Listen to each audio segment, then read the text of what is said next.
নানা কারণে দেশের অনেক খামারির অবস্থাই এখন হিমশিম। সেখানে যেন আঙুল ফুলে কলাগাছ হচ্ছে সাদেক অ্যাগ্রো। কিভাবে সম্ভব হচ্ছে এটি? এলিট ফোর্স র্যাবের প্রধান থাকা অবস্থায় বেনজির আহমেদের আসা যাওয়া শুরু হয় সাদেক অ্যাগ্রোতে।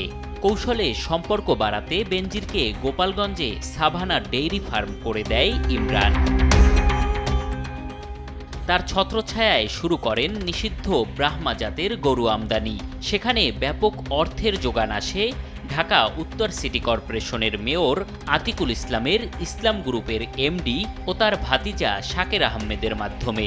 আমেরিকা থেকে ব্রাহ্মা জাতের নিষিদ্ধ গরু আমদানির সময় ইমরানের সাথে দেখা যায় তাকেও। অ্যাগ্রো আর রেস্টুরেন্টের অনেক কার্যক্রমেই মেয়র আতিক ও তার ভাতিজা ছিলেন ইমরানের সাথে।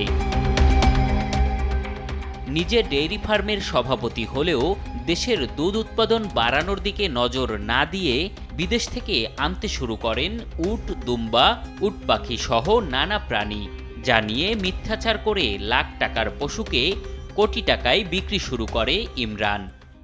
না না, বাহিরে পাঞ্জাব থেকে চলে এসেছে এখানে। ভেজাল বিরোধী অভিযানে মাঠে সরব থাকলেও ইমরানের দুর্নীতি নিয়ে মুখে কুলু পেটেছেন ভোক্তা অধিকার সংরক্ষণ অধিদপ্তর। অথচ গুলিস্তান থেকে কেনা ড্রেস পাকিস্তানি বলে বিক্রি করায় অভিযান চালিয়েছিল ভোক্তা। আর যশোর থেকে কেনা ছাগলকে পাঞ্জাবের বলে প্রতারণা করলেও উল্টো ইমরানের প্রশংসায় মাতেন খোদ মহাপরিচালকই। ডিজিটাল কাউবয় বা স্মার্ট কাউবয়ের পাশে বসে আছি এবং তিনি আমার খুব ভালো লাগছে। না আপনি এই যে একটা আলোচনার বিষয় আসছে 1 কোটি টাকার বংশীয় গরু, এটি তো আমরা গত বছরও এটা চিন্তা করিনি।